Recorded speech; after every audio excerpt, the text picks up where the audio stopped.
कि हर महिलाओं को जो भी दिक्कत होती थी, इतना मतलब खर्चे नहीं मतलब उठा पाते थे, तो उनके खर्चे के लिए यहाँ से मतलब मिले हैं 2100 रुपये मिलने लग रहे हैं। तो जो उन्होंने वादा किया था वो पूरा किया। हाँ सुनो पाओ बेटा। कितने रुपये देते हैं अभी? 1100। महिलाओं के आर्थिक सशक्तिकरण की दिशा में एक ऐतिहासिक कदम उठाते हुए हरियाणा सरकार द्वारा दीनदयाल लाडो लक्ष्मी योजना की शुरुआत की गई है, जिसके तहत गरीब महिलाओं को आगामी 1 नवंबर 2025 से 2100 रुपए मासिक आर्थिक सहायता प्रदान की जा रही है। 10 फरवरी 2026 को दीनदयाल लाडो लक्ष्मी योजना के तहत 9,22,452 महिला लाभार्थियों के बैंक खातों में सीधे 193 करोड़ रुपए ट्रांसफर किए गए। अब तक इस योजना के तहत 4 किस्तों में कुल 634 करोड़ रुपए जारी किए जा चुके हैं। 1100 रुपए जो पर महीने महिलाओं को देती है सरकार, उससे आपको काफी मदद मिलती है। हाँ मदद मिलती है बेटा। पंडित दीनदयाल उपाध्याय की 109वीं जयंती के मौके पर 25 सितंबर 2025 को लॉन्च किए गए दीनदयाल लाडो लक्ष्मी मोबाइल ऐप के जरिए 10,51,029 महिलाओं ने आवेदन किया। इनमें से 9,22,452 महिलाएं पात्र पाई गयी। फरवरी 2026 से हर महीने 1100 रुपए सीधे लाभार्थी के बचत बैंक खाते में जमा किए जा रहे हैं, जबकि 1,000 रुपए सरकार द्वारा चलाए जाने वाले फिक्स्ड डिपॉजिट अकाउंट में रखे जाएंगे। हर घर हर गृहिणी योजना के तहत गैस सिलेंडर रिफिल करवाने वाली हमारी लगभग 12,62,000 बहनों के बैंक खाते, जो गैस का सिलेंडर है उनको 500 रुपये में मिलेगा, ऊपर की राशि उनके खाते में पहुंचाई जाएगी। हमने दीनदयाल लाडो लक्ष्मी योजना आज तक 9,22,452 हमारी लाभार्थी बहनें, उनके खातों में 193 करोड़ रुपए की राशि आज पहुंचाई गई है। महिलाओं के जीवन स्तर में सुधार लाने के लिए हरियाणा की सैनी सरकार वो हर कदम उठा रही है, जिससे हरियाणा की बेटियों को हर कोने में सम्मान मिले।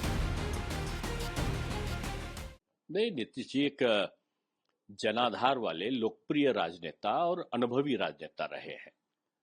20 साल मुख्यमंत्री रहना, मैं सोचता हूँ कि एक अनुभवशील और गैर विवादित व्यक्तित्व के धनी नीतीश कुमार ही हो सकते हैं। आदरणीय नीतीश कुमार जी ने आज बयान दिया है, ये अप्रत्याशित है, ये कहना ठीक नहीं है।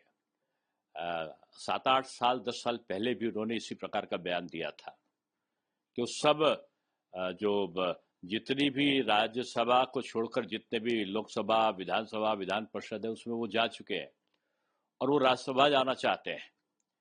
तो मैं समझता हूँ कि well calculated person Nitish ji केवल जननायक नहीं है, बल्कि अपने पार्टी के प्रति वो हित चिंतन रखने वाले व्यक्तित्व है और उनका आशीर्वाद बिहार को मिलता रहेगा, ऐसा उन्होंने स्वयं कहा है। प्रतीक्षा करनी चाहिए और मैं तो प्रसन्न हूँ कि नीतीश जी आएंगे, मैं भी राज्यसभा में हूँ, उनका सानिध्य प्राप्त होगा। नितिन नवीन जी का भी सानिध्य प्राप्त होगा, हमारे राष्ट्रीय अध्यक्ष का। विनोद तावड़े जी भी आ रहे हैं राज्यसभा में, तो बड़े सारे सदपुरुषों का समावेश राज्यसभा में होगा, उसकी गरिमा बढ़ेगी और बिहार अपने प्रगति के पथ पर तेजी से बढ़े, ऐसा नीतीश जी की जो इच्छा है वो पूरी होगी। लेकिन राजद के नेता हैं मृत्युंजय तिवारी हो रही है, हमारे नेता तेजस्वी यादव बनाते रहे, पहले ही से कह रहे थे और बहुत जल्दी चेहरा बदल दिया चुनाव जीतने के बाद। तेजस्वी यादव इससे पहले भी कह चुके थे कि बीजेपी। अब देखिए, पराजित मन जो है वो कभी स्वच्छ नहीं हो सकता। ये पराजय का भाव जो है वो आदमी को व्यथित करता रहता है।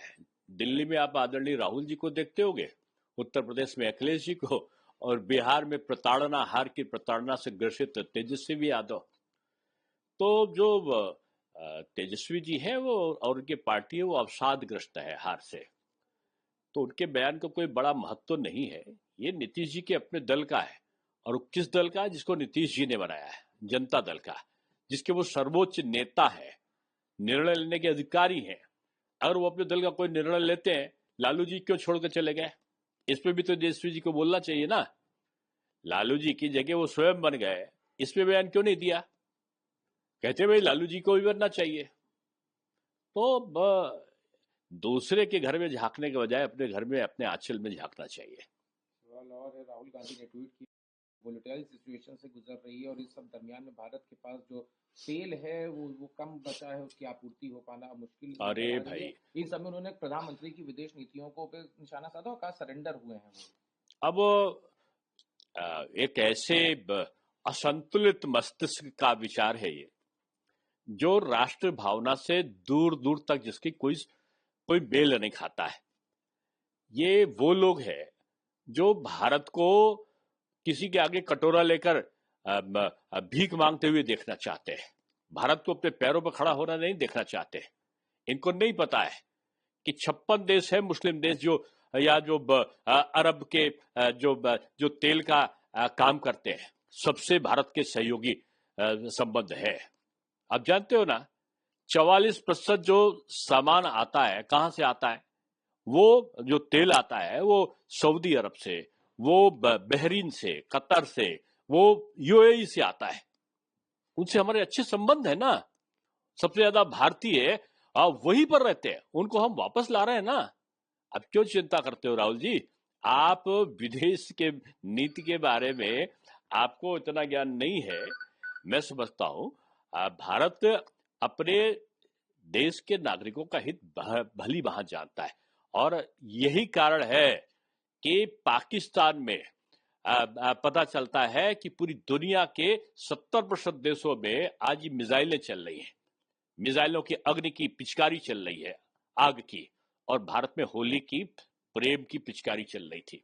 यहां लोग त्योहार मना रहे थे, वहां लोग मातम मना रहे थे तमाम देशों में। आप भारत की विदेश नीति के बारे में कहते हो। मैं समझता हूं कि इस प्रकार के बयान का कोई औचित्य नहीं है।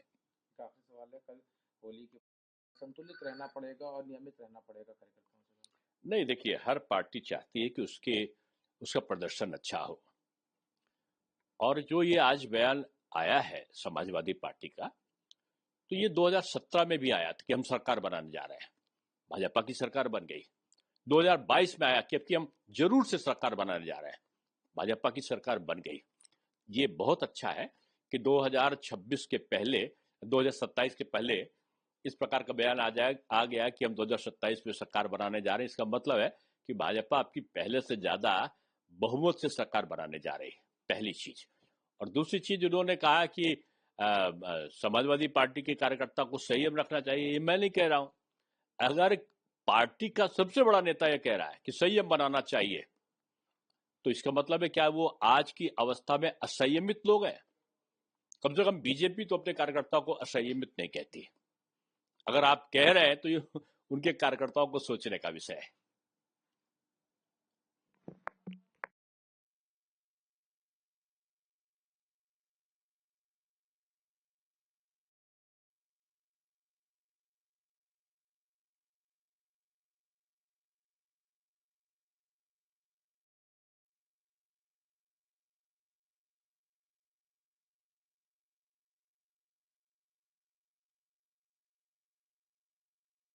ने कहा कि बीजेपी ने नीतीश कुमार को घोड़ा चढ़ाया दूल्हा बना के, लेकिन फेरा किसी और के साथ दिला रहे हैं।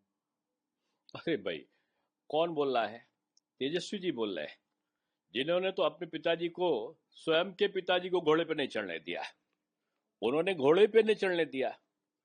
कम से कम बीजेपी के सहयोग से नीतीश जी मुख्यमंत्री बने, और नीतीश जी आज भी भाजपा के लिए और भाजपा उनके लिए एक दूसरे का पूरक बन के काम कर रहे हैं। आपने तो अपने पिताजी से वो विग्रह पैदा किया और खुद घोड़ा पे उछल के बैठ गए और पिताजी को पीछे करके आगे चल दिए आप। तो आप दूसरों को आसमान में थूकने से पहले आपको देखना चाहिए कि आपके घर खुद के शीशे के हैं। तो तेजस्वी यादव ये कह रहे हैं कि पूरी तरह से बीजेपी ने नीतीश कुमार की और उनकी पार्टी को हाईजैक कर लिया। बीजेपी दलित विरोधी, पिछड़ा विरोधी, और वो नहीं चाहती कि कोई पिछड़ा या दलित जनता की आवाज रखे, इसलिए नीतीश कुमार वो एक तरीके से आदरणीय मोदी जी के ऊपर आक्षेप कर रहे हैं। वो मोदी जी को या तो मोदी जी स्वयं को तो पिछड़ा आगड़ा कहते नहीं है, लेकिन उनको जानना चाहिए कि देश का जो नेतृत्व है, राष्ट्रपति हमारी आदिवासी हैं, प्रधानमंत्री हमारे पिछड़े वर्ग से आते हैं, हालांकि वो कहते नहीं है। और उसके बाद तेजस्वी जी का बयान इसके मतलब उनकी राजनीतिक अज्ञानता का कारण है।